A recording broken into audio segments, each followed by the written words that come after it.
You are listening to an MLGA Network podcast. The day was cool and cloudy. An idyllic ridge painted with evergreen. A hauntingly beautiful image appears in the clearing. A woman in white. An apparition on a hill. Later, as she cradles her baby in her arms, the unthinkable happens. The FBI sniper shot Vicki Weaver in the face from 200 yards as she held her infant daughter. Why? I'm Cam Harless from Make Liberty Great Again, and you'll find out as we look at the events that happened atop Ruby Ridge in this Red Pill of the Week. You are a slave. Like everyone else, you were born into bondage, born into a prison that you cannot smell or taste or touch. A prison for your mind. You take the blue pill. The story ends. You wake up in your bed and believe whatever you want to believe. You take the red pill. You stay in Wonderland. And I show you how deep the rabbit hole goes. All I'm offering is the truth, nothing more.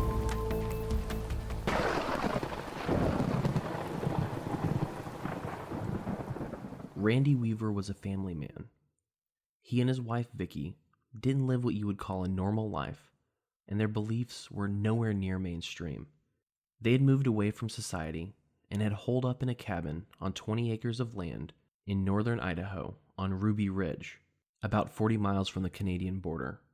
The Weavers wanted to be separated from the rest of the world. They wanted to be left alone. They wanted to live in a remote area and give their children a good life. They wanted to homeschool their children and protect them from a corrupted world. But, as you know, this idea alone is antithetical to the policy of forced association that is pushed by the corporate media and the state. What's wrong with wanting to be left alone? What's wrong with wanting to separate from a society that you think is corrupt? What's wrong with not wanting to have to constantly deal with police and state agents? The problem is that it doesn't indulge the power dynamic that the state prefers. It doesn't align with the moral claims of the evangelical left. It doesn't submit to the authority of the moral majority or neoconservative domination. The Weavers committed the unpardonable sin. They insisted that different races ought to be kept separate. They believed that the world was coming to an end and that they ought to separate from society to survive the coming apocalypse. In doing so, they became sacrifices to the golden calf of the progressive religion. The Weavers were members of the Christian identity movement. This is a movement whose theology and understanding of the world around them are not at all supported by traditional Christianity nor the world at large. It's a load of hogwash based in bigotry. Simply said, the Weavers had convinced themselves that white people were the lost tribe of Israel and that other races were lesser or satanic. Vicki developed a set of beliefs following Old Covenant laws. They called God Yahweh and Jesus Yeshua. They also believed that the world was on the verge of apocalypse and that the end was nigh. Considering that, you would think that the majority of Americans would be fine with the Weavers taking their ball and going home. But no bad thought can go unpunished. Randy was a former U.S. Army combat engineer that worked alongside the Green Berets and a former worker in a John Deere factory. He even enrolled at the University of Northern Iowa to study criminal justice and wanted to become an FBI agent. However, Weaver dropped out because the tuition was too expensive. He became entirely distrustful of government and wanted to be as far from their reach and from their machinations as he could. He wanted, more than anything else, to be left alone. But if you asked the feds, he was Rambo. He was a former Green Beret, a member of a cult that believed that the Jews controlled the government and an armed threat up in the woods of Idaho. One agent described him as extremely irritable and saw people plotting against him. They described him as paranoid, as though it should be viewed as some sort of mark against his character. But Weaver had every reason to be paranoid, as at least 3 separate government agencies targeted him and his family. The cabin in the woods where the Weavers lived had no electricity nor running water. They survived in the wilderness like the pioneers of the past.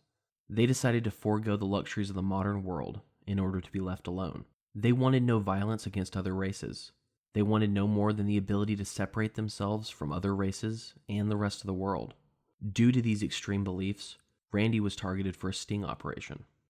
The Weavers' land butted up against some land owned by members of the Aryan Nation. Being white separatists, the Weavers visited some of the Aryan Nation meetings, but never joined their cause, preferring to be removed from society rather than becoming antagonists in some proposed race war peddled by modern-day Nazis. Weaver had no criminal record, and he was not a part of any white supremacist organization. He also had no ties to the federal government. So when Kenneth Fadley, an ATF agent embedded in the Aryan Nation, noticed the Weaver family in a meeting, he decided that Randy was the perfect person to use to bring down the organization. In 1989, Fadley made contact with Weaver. He had a simple request. He asked Weaver to sell him 2 shotguns. Randy declined at first, but with some goading, he agreed to sell the shotguns to Fadley. When Weaver went to deliver the shotguns to the undercover agent, Fadley had an additional request. He asked Weaver to grab a saw and shorten the barrels for him. Randy balked the request and told him no, but the agent persisted. He prodded. He asked until Randy said yes. Fadley wanted a specific length of barrel on those shotguns. He wanted to cut it to just the right length, so he pointed to the point on the barrel where he wanted Randy to cut. Randy didn't pull out a ruler. He didn't have a smartphone that he could pull out and check the federal government's laws on shotgun barrel length. He cut where the man said to cut. The agent, being with ATF, knew just where to point. He directed that cut so that the barrel ended up being 1/4 inch shorter than what the federal government allowed, making Randy Weaver a felon with the point of his finger. Randy Weaver had no priors. He didn't sell guns for a living. He didn't regularly saw off shotguns. He lived alone with his family and tried to stay off the grid. But the ATF had him. He was quickly arrested, but he was able to get out on bail. Randy was told that if he infiltrated the Aryan Nation and became an informant for the ATF, all of his charges would be dropped. Randy said no. He wouldn't be bullied into becoming a snitch for the ATF like he had been bullied to saw off those shotguns. In December of 1990, charges were filed.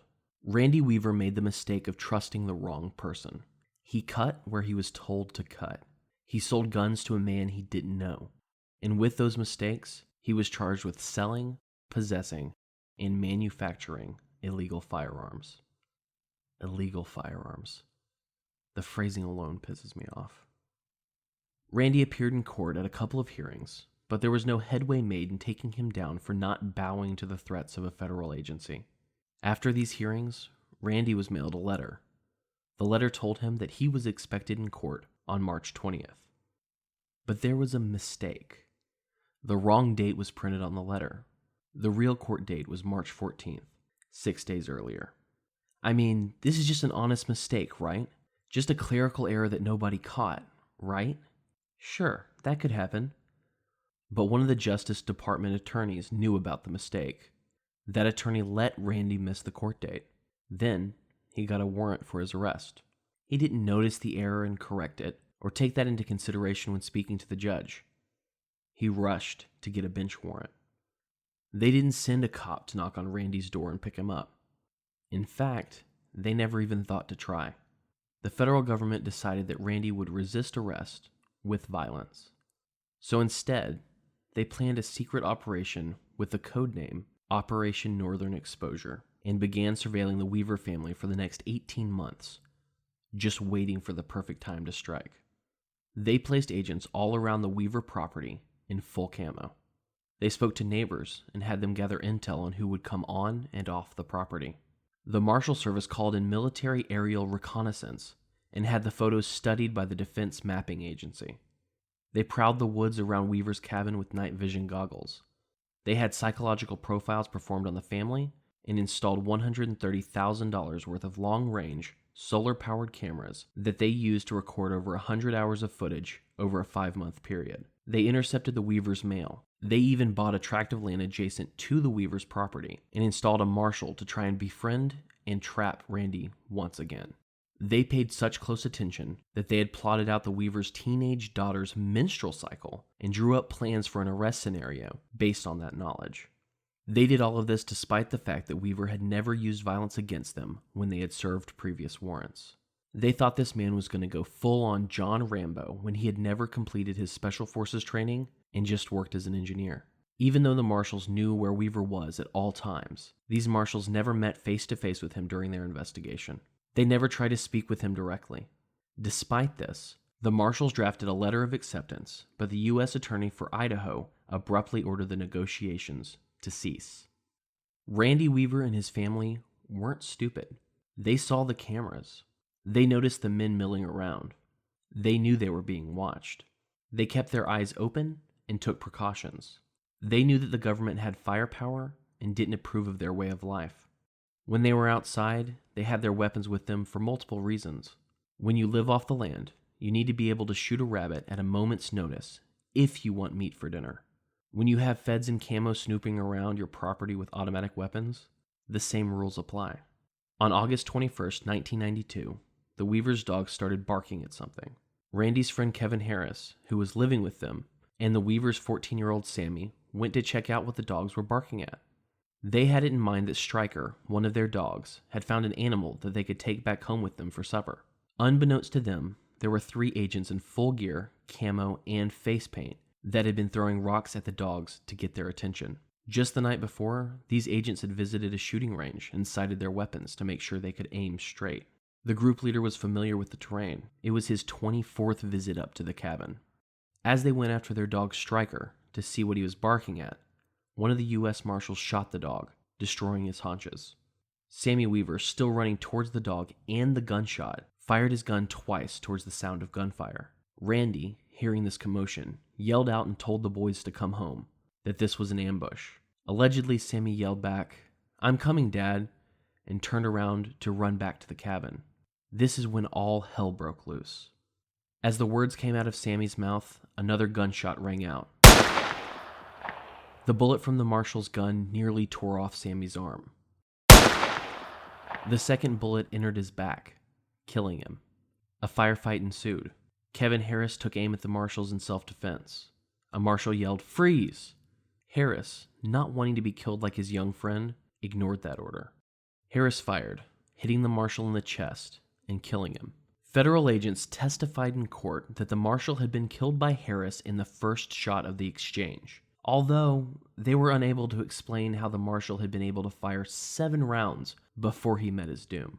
After the gunfire had subsided, the surviving marshals went down the mountain to call for help. As they fled, Randy Weaver retrieved the body of his son and laid him down in the guest cabin.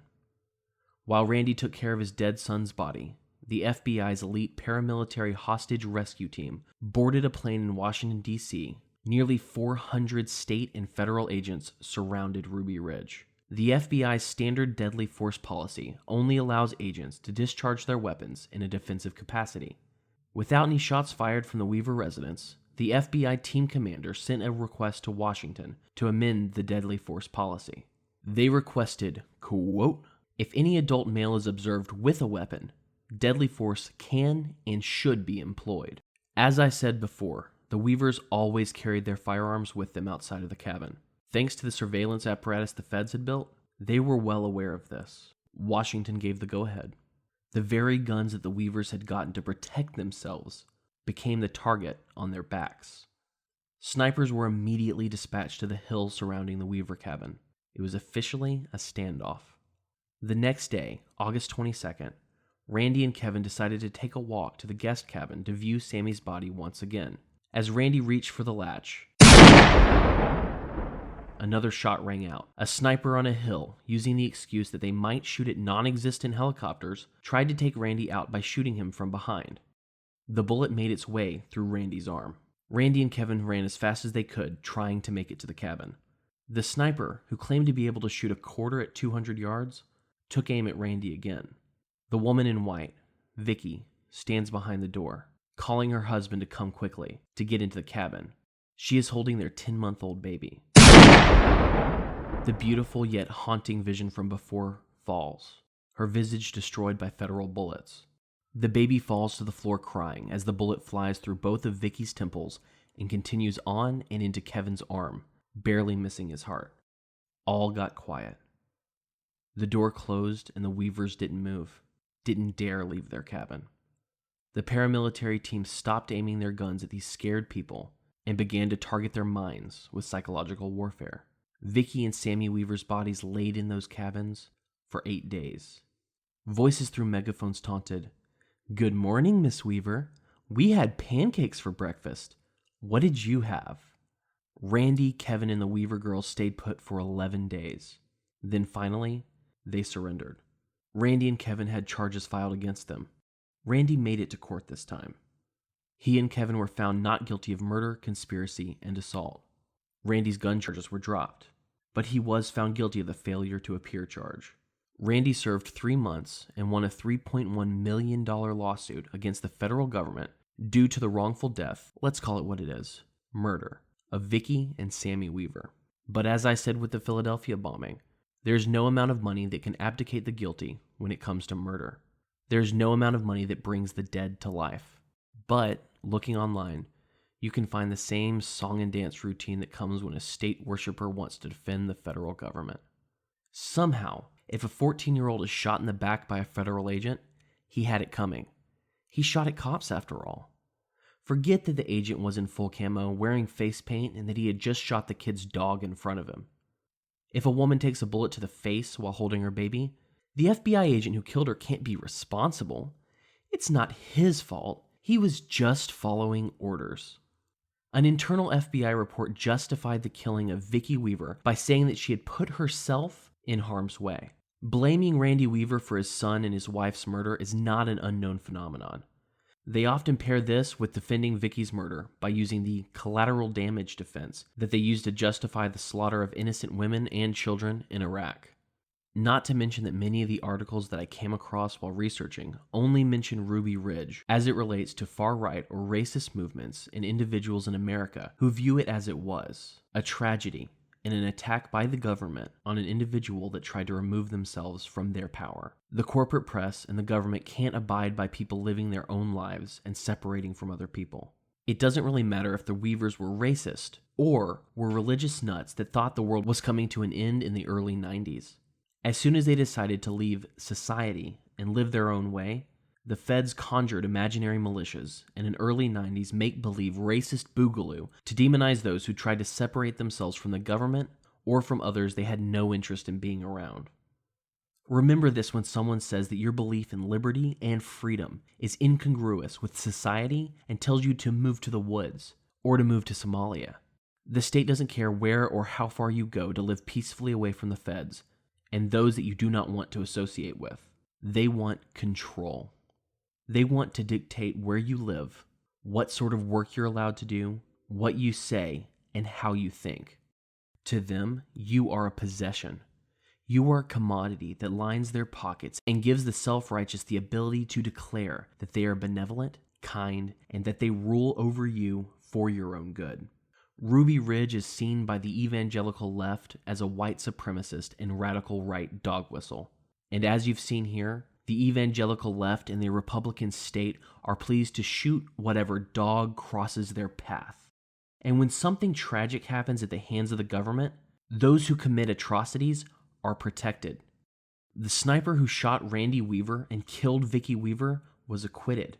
The man who shot Sammy was not brought to justice. The judge who decided the case of misconduct at Ruby Ridge found 12 FBI officials guilty of inadequate performance, improper judgment, neglect of duty, and failure to exert proper managerial oversight. However, the heaviest penalty received by these men was 15 days of unpaid leave, and only 4 agents received that punishment. The Attorney General in the George H.W. Bush administration, who was responsible for both the U.S. Marshals Service and the Federal Bureau of Investigation, whose misconduct led to the deaths of Sammy and Vicky Weaver, did he reprimand these men and take responsibility? Absolutely not. He spearheaded legal efforts to assure total immunity for the sniper who killed Mrs. Weaver and any federal sniper who behaved similarly. He spent time and money to make sure that those who kill innocent people due to misconduct are protected by the federal government if something like this occurs again.